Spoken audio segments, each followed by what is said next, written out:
Welcome to my channel Daily Bulletin News.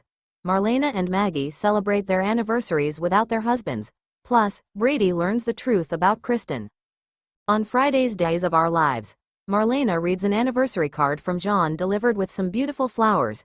The doorbell rings and it's Kristen, much to Marlena's dismay.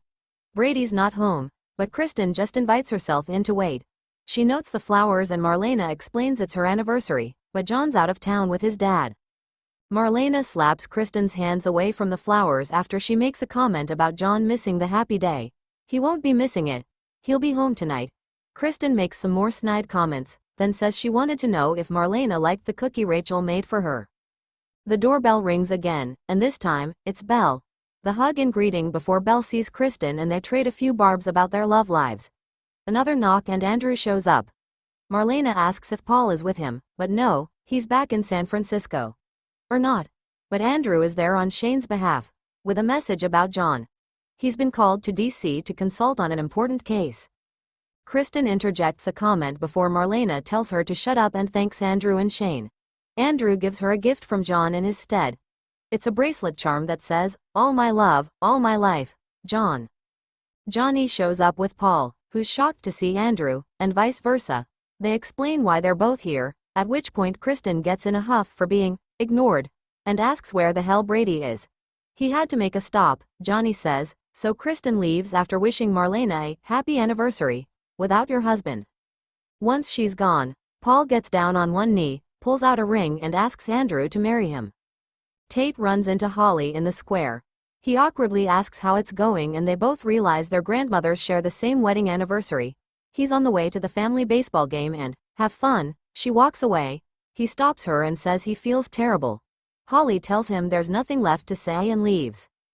Sarah finds her mom gazing lovingly at Victor's portrait at the mansion and wishes her a happy anniversary. She then gives Maggie a stuffed elephant, much to her mom's confusion. Sarah explains that ivory was the 10th anniversary gift standard, so an elephant, Maggie says uncertainly. Clever, she admits she was thinking about last year's anniversary, feeling lost, but comforted by Constantine and his fake present. The Con never had a chance with her. She had 2 wonderful marriages and he was always going to fail.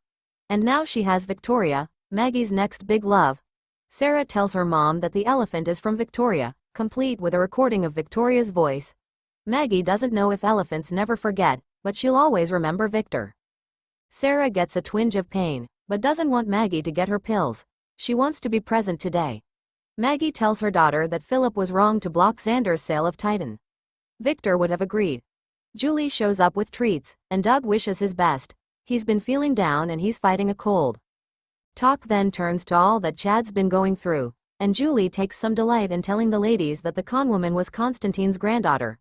If you believe anything she says. But John didn't kill anyone, and, Sarah points out, Victor didn't use the pawn to kill Katharina, either. Maggie can let go of that guilt. Maggie's grateful to know Victor was innocent, but now they know Constantine killed him for nothing. Holly pops in, acting kind of awkward and admits after some prodding from Maggie that she ran into Tate. They talked the day before and he's moved on already. They're done for good. Oh, my dear, Julie says, I wouldn't be so sure about that. Holly doubts that, but the others all point out that they've all been there with breaking up and getting back together again, a lot. There was Xander and Sarah's tumultuous relationship and Julie tells Holly about how she met Maggie many years ago. She walked out on Doug after getting scarred in a fire, but she went and got it back, and they celebrated their 49th anniversary 2 months ago. Then there was her teen boyfriend who ran off with her best friend. She knows what Holly's going through. They've all had their hearts broken, but there is more room in a broken heart. Maggie found happiness twice with Mickey and Victor, and Julie and Doug have gone through so much to hold on to their love. So, never say never. Brady and Johnny are out in the park setting up for a family baseball game to celebrate John and Marlena's anniversary. Brady asks how things are going after Johnny's big birthday blow-up, but Johnny doesn't really want to talk about it. They then start talking about Tate and marveling that he's a senior already and how grateful Brady is to have time with him after that Fiona mess. Just then, Paul shows up and they joke about their respective baseball skills. Brady notes that Paul isn't the only surprise in store for John and Marlena. Tate pops by, excited to see Uncle Paul. The last time they saw each other, Tate was visiting Uncle Andrew. But he's not there, he's on an ISA assignment. Paul, though, is planning on proposing when he gets back home. They go and warm up, then ask for details about Andrew and Paul. Everyone's excited for him, but Paul's a bit gun-shy after his failed wedding with Sunny. They talk about how great it was for John to join Paul for Pride, and they all agree John is an amazing dad and grandfather. As they head home, Brady says he's going to wish Maggie a happy anniversary, too, which is when Tate tells him he doesn't think it's a good idea to see Holly, since he chose Sophia. After some tea and donuts, Julie heads home to Doug and Holly heads over to a friend's. Maggie had a lovely day.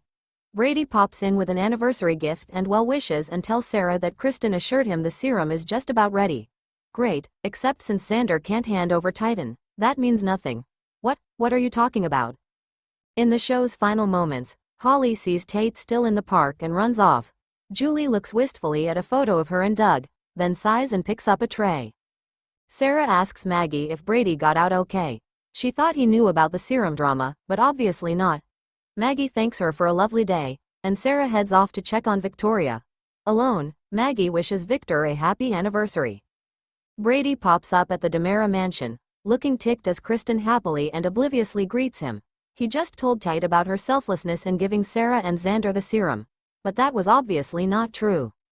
After a moment of surprise, Andrew joyfully says yes to Paul. The happiness is interrupted when Marlena gets a call from John wishing her a happy anniversary and thanks him for the gift. She hands the phone off to Paul, who tells him about his engagement. Belle then talks to her dad before Marlena wraps up the call, agreeing that they have great kids and great grandkids. We have built a wonderful family. Stay tuned and subscribe the channel.